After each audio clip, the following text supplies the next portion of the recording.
எல்லாருக்கும் வணக்கம். நம்ம இன்னைக்கு என்ன பார்க்க போறோம் அப்படின்னா ஏலக்காயோட நன்மைகளை பத்தி தாங்க பார்க்க போறோம். பார்க்கறதுக்கு பார்த்தீங்கன்னா சின்ன சைஸ்ல இருந்தா கூட இதனுடைய மருத்துவ குணங்கள் ரொம்ப ரொம்ப பெருசுங்க.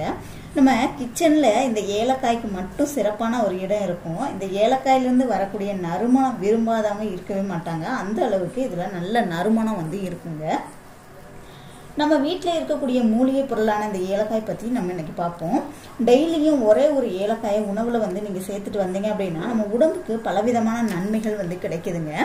ஏலக்காயில் நிறைய ஊட்டச்சத்துக்கள் நிறைஞ்சி இருக்கு. ஏலக்காயில் பார்த்தீங்கன்னா கருப்பு ஏலக்காய், பச்சை ஏலக்காய் அப்படின்னு 2 வகை இருக்கு. ஆனால் பெரும்பாலும் நம்ம பயன்படுத்துறது இந்த பச்சை ஏலக்காய் தான். இதுதான் நமக்கு தெரியும். கருப்பு ஏலக்காய் பற்றி நமக்கு தெரியாது.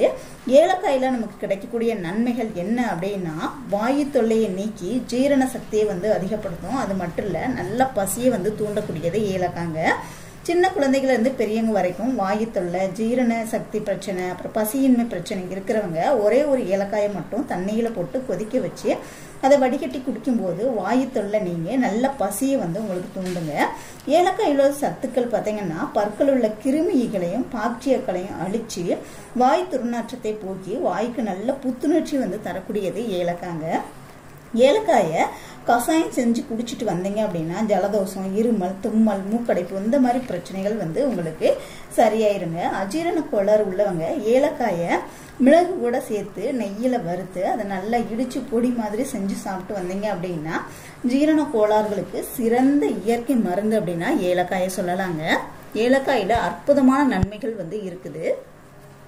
அதே மாதிரி பார்த்தீங்க அப்படின்னா நெஞ்சு சளி, அப்புறம் ஆஸ்துமா அந்த மாதிரி பிரச்சனைகளுக்கும் சிறந்த நிவாரணம் தரக்கூடியது ஏலக்காங்க.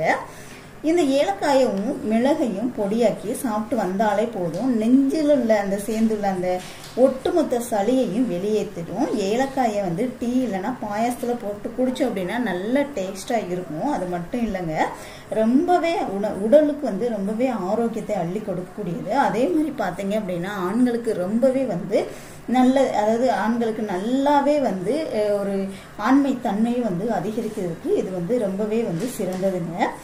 ஆண்களுக்கு வரக்கூடிய விரைப்புத்தன்மை கோளாறு நீக்க, ஆண்களோட பிறப்புறுப்புல ரத்த ஓட்டத்தை அதிகரிக்க செய்து சினியோல் அப்படிங்கிற சத்து ஏலக்காயில அதிகமாக இருக்குங்க. அதனால ஒரு நாளைக்கு ஒரு ஏலக்காயை சாப்பிட்டீங்க அப்படின்னா, அதாவது ஆண்கள் சாப்பிட்டாலே போதும் ஆண்மை தன்மை உங்களுக்கு அதிகரிக்குங்க. நரம்பு தளர்ச்சியை போக்கி தாது பலத்தை கொடுக்கும். இதில் உள்ள கெட்ட கிருமிகளை இந்த ஏலக்காயில் பார்த்தீங்க அப்படின்னா உங்கள் உடம்புல இருக்கக்கூடிய கெட்ட கிருமிகளை அழிச்சு வெளியேற்றக்கூடிய தன்மை இதில் இருக்குதுங்க. ரத்தத்தை அதிகரித்து புத்துணர்ச்சி அடைய வைக்கிறதுக்கும் இந்த ஏலக்காயில் நிறையவே சத்துக்கள் இருக்குது. அதுபோல் கண் பார்வை குறைபாடு உள்ளவங்க ஒரே ஒரு ஏலக்காயை தண்ணியில் போட்டு கொதிக்க வச்சு டெய்லியும் நைட்டு தூங்க போகிறதுக்கு முன்னாடி குடிச்சிங்க அப்படின்னா கண் பார்வை திறன் அதிகரிக்குங்க. கண் சம்பந்தமான எந்த பிரச்சனையுமே வராது. அதுக்குமே இந்த ஏலக்காய் ரொம்பவே ஹெல்ப்ஃபுல்லாக இருக்குது. ஸோ ட்ரை பண்ணி பாருங்கள். வீடியோ பிடிச்சிருந்துச்சுன்னா லைக் பண்ணுங்கள், ஷேர் பண்ணுங்கள், கமெண்ட் பண்ணுங்கள். மறக்காமல் சேனலை சப்ஸ்கிரைப் பண்ணிக்கோங்க. கூடவே பெல் சிம்லையும் கிளிக் பண்ணிக்கோங்க. தேங்க்யூ.